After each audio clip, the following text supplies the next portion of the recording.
and I'm 29 years old. This is a film about my life in my world. My aim is to show you all how being different doesn't stop you achieving things in life and leading a life just like anybody else in society.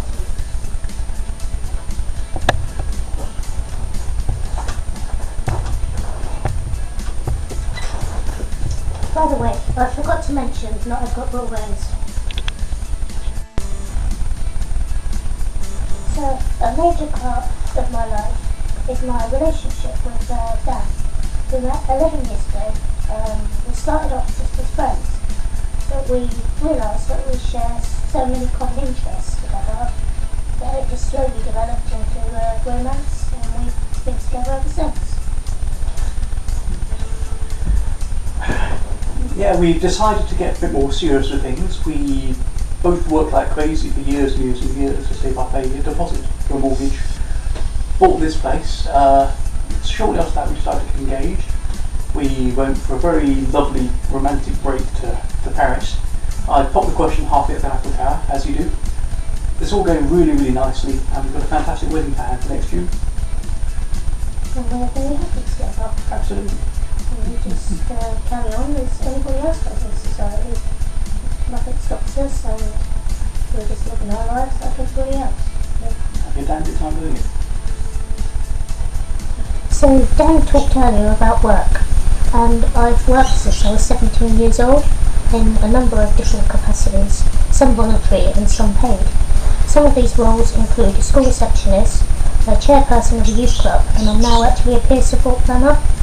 As well as these different roles, I've also achieved numerous different qualifications in different courses. I have an MVQ in Business Administration, an MVQ in Customer Services, and I've done various other diplomas. But my greatest achievement of all has been studying with the Open University. I managed to achieve first class honours in my Open degree, just show it there. And I've also got a video of when I graduated last year, 2011. What's your name and where are you from? Okay, my name's Marie for starters, and I'm from Milton Keynes, Buckinghamshire. Not far away from the Open University. Not far at all, about 4 miles away.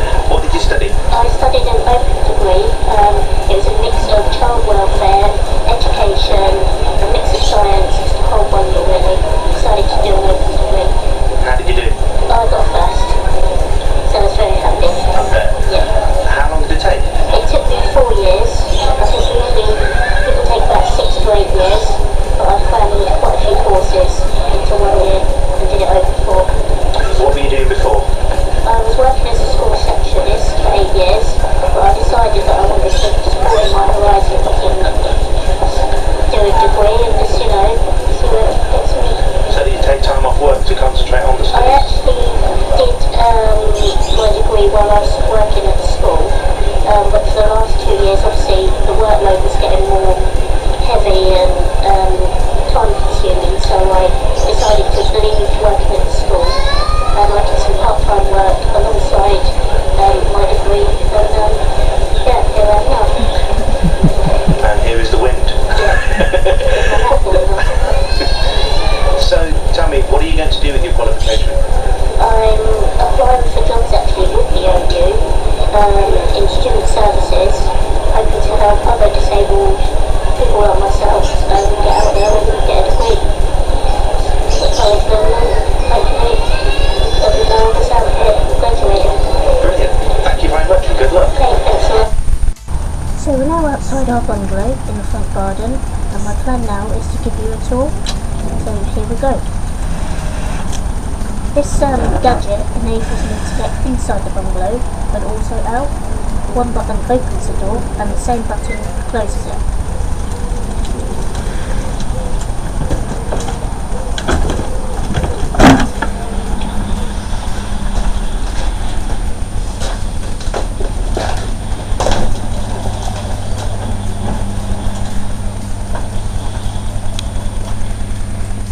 So as you can see, it's quite a large room.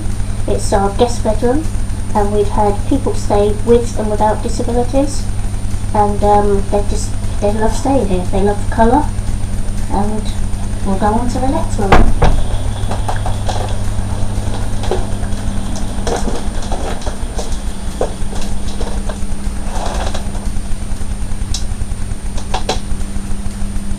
So this next room is quite tiny, as you can see, but we mainly use it as a junk room. It's got my old wheelchairs in here.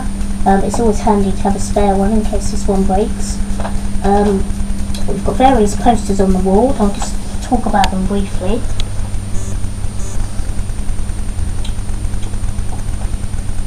As Dan mentioned, he's a research scientist, and that was the mission that he worked on when we met each other. He's now working on a mission called Rosetta, and you should be able to see that now on the screens. So we'll now go on to the next room.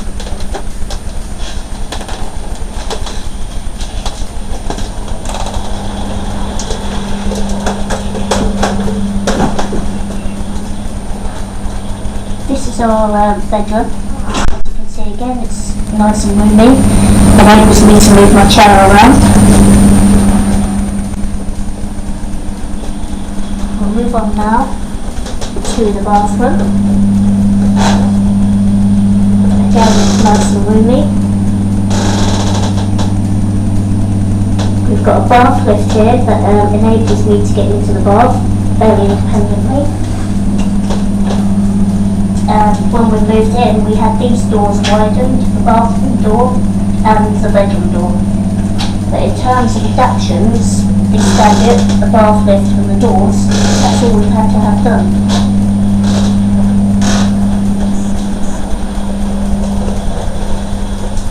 Going on to the next room is the dining room. Again, as you can see, plenty of room to move around. We often have people round for a barbecue, and we've had children running up and down, and just plenty of room for everybody. The next room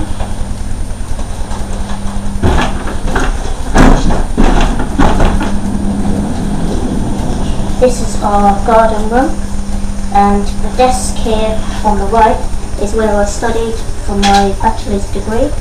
I'm going to be using it again very shortly because I'm going on to do a master's. If we turn around here, we've got various pets, nice fish tank, and Timmy the tortoise.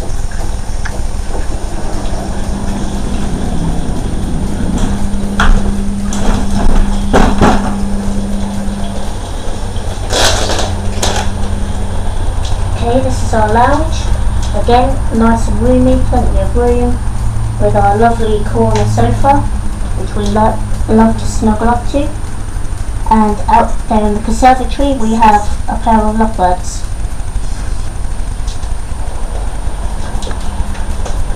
We're now moving into the kitchen.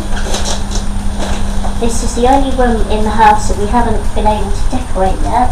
Reason being is because we were refused a disabled facilities grant by Milton Keynes Council. The main reason being is because we work, everything's means tested. I'll just show you some of the problems in terms of why we need it adapted.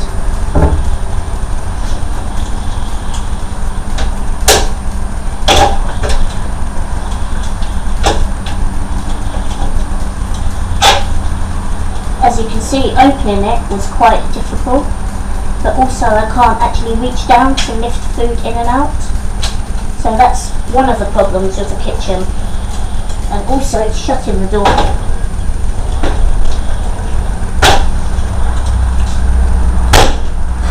The other problem that we've got is accessing the sink. We need to access it independently. My wheelchair does actually rise up, but the issue of course is getting the chair underneath because of the wheels and the front of the seat. So I'm still limited, and basically I'm unable to really do anything about the sink. So also the other problem that we've got is me being able to reach the worktops.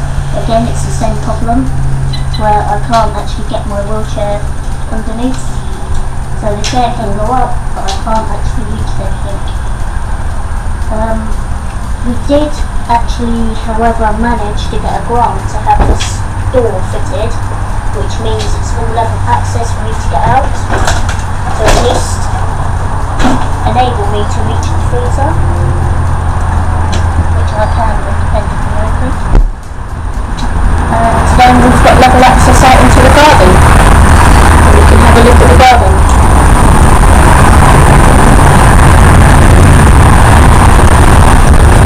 So I'm now outside in my area. I'm very lucky to have a wheelchair that makes me fully independent. I'm able to get out and about on my own. So off to the post office we go.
So this weekend, Dan and I are doing a fundraising event for the Butterworm Society.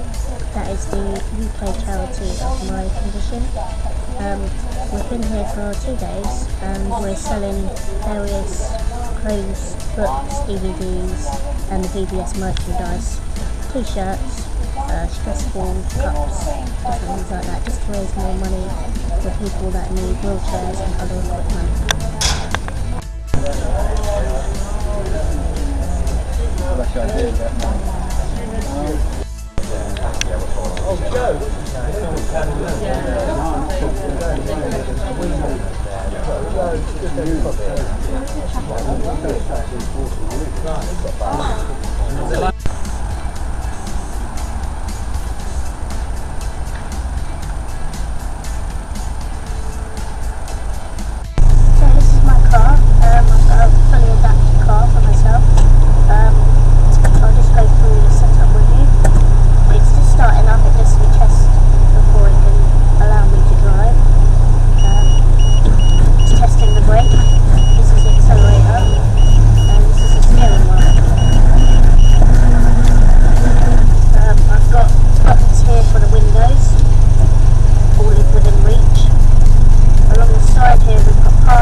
Shooting.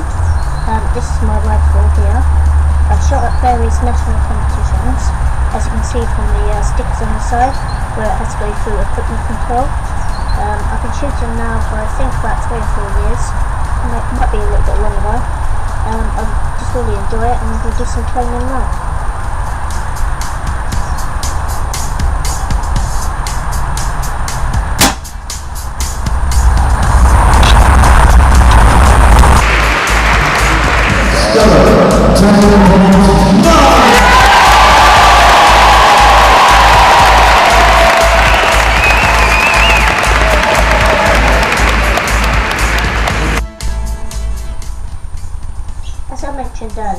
start of my story, I've got osteogenesis imperfecta, which is commonly known as brittle bones. I've had about 200 fractures, but I think, as you have seen from my story, I live a fairly independent life, even as independent as anybody else that hasn't got a disability. My condition doesn't really get me down at all. I mean, I cope with it relatively quite well, as you've seen from my driving. I managed to do a degree, I'm engaged, and we're planning our wedding for next year. That's something that I really want for the future. My masters as well is something that I'm going to go for the future. In terms of independence for the future, I really want to be able to be fully independent in our bungalow that we brought together. As I've mentioned, the kitchen is just not suitable for a wheelchair user, and Milton Keynes Council will not help us adapt it, and this is all because of means testing. As soon as somebody lives with a partner that works, if you've got a disability, you're totally cut off from the services such as the Disabled Facilities Grant. I know so many friends that cannot move in with their partners because they just will not get the help and the support that they need. But why should somebody that's got a disability be punished for wanting a life like anybody else? It's just not fair. I've tried to cope as well as I can in the kitchen that we've got, but it's just not working. I've already fractured my arm, I slightly fractured my femur, I was in plaster for months, even more pain, more agony, and it's just really, really frustrating, and I'm just outraged that the council or just nobody out there will just help us adapt it. You know, we're not made of money, we've got a mortgage to pay for, we cannot pay for it ourselves. It's just not as simple as saving up and paying for it ourselves. If I didn't have a disability, then, you know, we wouldn't need these additional adaptations. You know, I could cope, I'd be able to stand up, reach, you know, cope like anybody else does. I'm just absolutely outraged that you can see how disabled I am, and we just can't get help to finish this last part of our bungalow off. Okay, so I'm coming near to the end of my story now, but there's just something else that I'd like to show you shortly. This fantastic device here that you can see me moving with my arms was made by a local charity called WEMA. I think they're actually a national charity, but the one in Milton Keynes made this for me, totally free of charge, and obviously we gave a donation for their time and their efforts. It enables me to move along the floor. It actually attaches to the wall in the dining room, and it goes up to my wheelchair height so I can transfer across. I've not been able to walk since I was 8 years old, so obviously I can't really use my legs to reach things or to get around on the floor. I have to totally rely on my arms. As I mentioned earlier in my story, Milton Keynes Council have refused to help me with my with our kitchen. We need some adaptations because obviously I can't reach certain things in the kitchen. As you can see now, I'm about to clean our oven out, which means I have to get on the floor and I have to use this fantastic contraption, but it just means that it's, as you can see, I can't even really open the door on it. It takes me quite a while to do everything, and just what I want for the future really is for Milton Keynes Council or for somebody to actually help us with the adaptations that I need, because I'm clearly quite severely disabled and I need an oven and a kitchen at wheelchair height. I shouldn't have to get onto the floor just to be able to clean the oven out. It's just totally ridiculous really. But anyway, I'll stop ranting and moaning now. I hope you've enjoyed my story and been able to see how independent I am in terms of my ability to drive a car, and to see the successes that I've done in terms of getting a place with my fiance. We've got a mortgage, as already mentioned, and my degree, and as I said earlier, I'm about to start my masters. So that's goodbye from me, and I hope you've enjoyed.